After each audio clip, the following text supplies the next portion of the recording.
عزیزان گرامی، یہ قیامت ایک بڑا ہی ہولناک منظر ہوگا، بڑا ہی خوفناک منظر ہوگا۔ اللہ رب العزت نے اس کی ہولناکی اور اس کی خوفناکی کو بیان کرنے کے لیے قرآن کریم میں اسے کئی ناموں سے ذکر فرمایا ہے، اور وہ نام کئی، ایک دو نہیں بلکہ بے شمار نام ہیں، جن میں سے ایک نام تو قیامت ہے کہ جس کے بارے میں یوم یقوم الناس لرب العالمین، جس دن اللہ تعالیٰ فرماتے ہیں سارے لوگ رب العالمین کے لیے کھڑے ہو جائیں گے۔ ایک دوسرا نام اللہ نے اس کو آخرت قرار دیا ہے، کیونکہ اس کے بعد کوئی دن نہیں ہوگا، اس کے بعد یا جنت ہوگی یا جہنم ہوگی۔ اس کو الساعہ بھی کہا گیا ہے۔ الساعہ عربی میں ایک گھڑی کو کہتے ہیں، چونکہ یہ ایک لمحے میں واقع ہو جائے گی اور فوراً بغیر کسی تاخیر کے، اس لیے اس کو الساعہ کہا گیا ہے۔ اور اسی طرح یوم البعث کہا گیا ہے کہ یا ایھا الناس ان کنتم فی ریب من البعث، کیا لوگو اگر تم بعث یعنی دوبارہ اٹھنے کو، بعث کہتے ہیں دوبارہ اٹھنے کو، اگر تمہیں اس کے بارے میں شک ہے تو یاد رکھو ہم نے تمہیں مردوں کو زندہ کیا ہے۔ اس کو اللہ تعالیٰ نے یوم الخروج قرار دیا ہے کہ جس دن سارے لوگ زمین سے اور اپنی قبروں سے نکلیں گے۔ القارعہ ملقارعہ، یہ بھی قیامت کے ناموں میں سے ایک نام ہے، کیونکہ القارعہ کا معنی ہے زور سے کسی چیز کا شور ہونا۔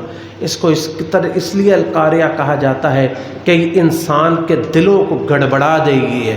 اور اسی طرح یوم الفصل یعنی فیصلے کا دن ہے، جو حق و باطل کے درمیان فیصلہ ہو جائے گا۔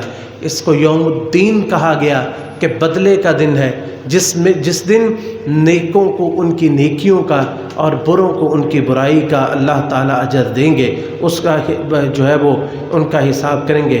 الصاخہ، جس کے بارے میں اللہ تعالیٰ سورہ عبس میں فرمایا کہ یہ اس کو الصاخہ اللہ تعالیٰ نے قرار دیا، یہ بہت بڑی چیخ ہوگی جو انسانوں کے دلوں کو پھاڑ دے گی۔ اس کو اللہ تعالیٰ نے الطامۃ الکبریٰ بھی قرار دیا کہ یہ بہت بڑی مصیبت ہوگی، کہ اس سے بڑی مصیبت کوئی نہیں ہوگی۔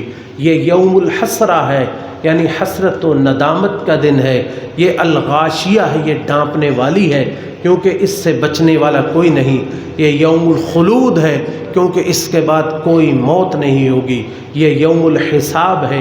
الواقعہ ہے کہ جو حقیقت میں جس کے واقعہ ہونے میں کوئی شک نہیں ہے۔ یہ یوم الوعید ہے، یہ ڈراوے کا دن ہے کہ جس دن کے بارے میں اللہ رب العزت ڈراتے ہیں۔ یہ یوم الجمع ہے، جس دن اللہ تعالیٰ اگلوں پچھلوں سب کو وہاں پہ جمع فرمائیں گے۔ یوم الآزفہ بھی اللہ نے قرار دیا کہ یہ بہت قریب کا دن ہے، جو بہت جلدی آنے والا ہے۔ الحاقہ ملحاقہ، کہ یہ بہت یہ ڈراوے والا خوف والا دن ہے۔